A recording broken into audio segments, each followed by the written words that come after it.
as that Prince Archie. That's right, Prince Archie, the little boy that we never really see, apart from, of course, those Netflix documentaries, has finally found this out about literally his family as ever. Let me explain. Hi, good morning. How are you? Nice to see you today. As ever, thank you so much for joining me. By the way, I wanted to share this with you. As you know, I'm going through quite a lot of old interviews at the moment, archiving them, stuff like that.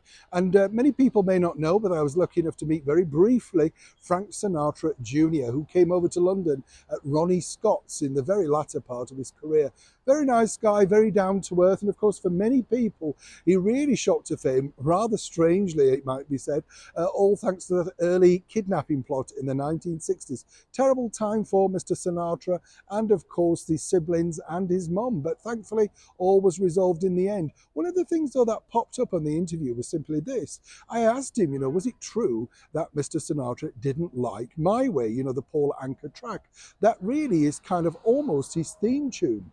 He absolutely said, well, no, in fact, My Way wasn't his least favourite of his repertoire. In fact, no, it was this particular track, Mama Will Bark, with what we might now describe as somebody as a sort of reality TV type star of the day, Dagmar, a very beautiful buxom blonde. And while Mr. Sinatra sang, she did the sort of ad-libs. Of course, it made her incredibly famous, but according to Frank Sinatra Jr., Mama Will Bark with Dagmar was a very low point in his career, created and produced by that very popular producer of the time, Mitch Miller.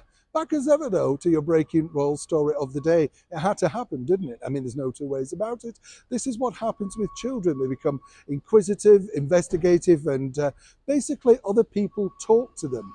And according to a very well-placed source, this has now been the problem, as one can imagine, for Meghan Markle, a cable TV actress, and of course Prince Harry, the former royal. You see, in their mind, they've done their very best to keep their children, as one can imagine, away from the public spotlight as much as possible. Unless, of course, there's a check being waived by Netflix, and then they can pop up with unseen pictures and, of course, backed filmed footage to make sure that apparently we're all still keen to find out more.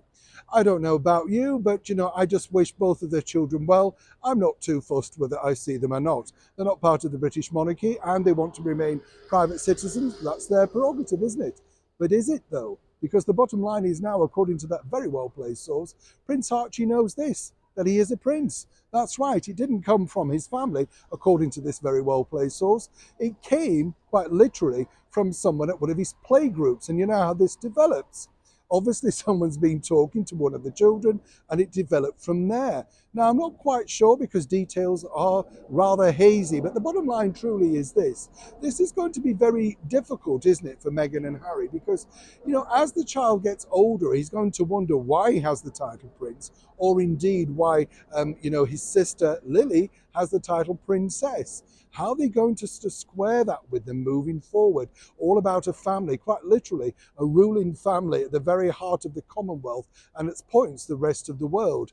Let's not forget that his grandfather is King Charles, Queen Camilla.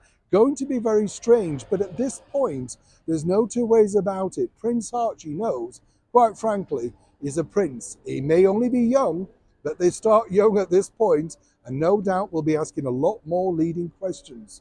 It remains to be seen exactly how Meghan and Harry field this rather difficult manoeuvre.